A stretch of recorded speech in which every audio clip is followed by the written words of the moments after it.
The architecture of communication. Communication is one of those quiet forces that shapes nearly everything we do. It's the invisible infrastructure beneath relationships, work, creativity, conflict, and connection. We often think of it as talking, but the real story is far more layered, more like an ecosystem than a single skill. The purpose beneath the words. At its core, communication is the act of making inner worlds shareable.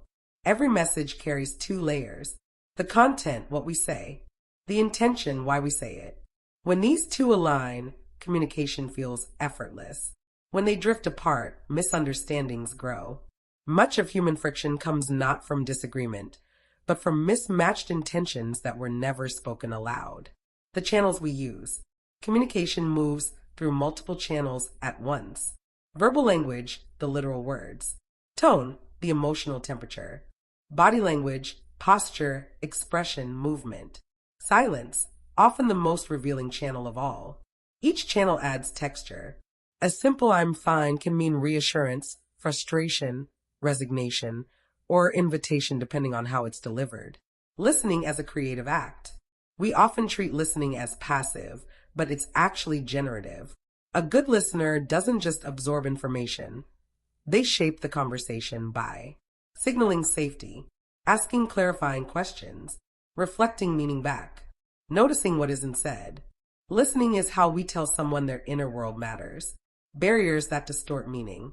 Even with the best intentions, communication gets tangled. Common barriers include assumptions that fill in gaps too quickly, emotional overload that narrows perspective, ambiguity that leaves room for projection, digital communication that strips away tone and nuance. Most barriers aren't failures. They're reminders that clarity requires effort. The role of vulnerability. Honest communication asks for a small leap of courage. To say "I don't know, I need help," or "this matters to me," is to risk being misunderstood. Yet these moments are often where trust is built. Vulnerability doesn't weaken communication, it deepens it. Communication as a practice.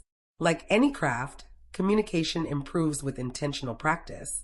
Slowing down before responding, checking assumptions, naming emotions instead of acting them out, asking what the other person truly meant, choosing curiosity over certainty.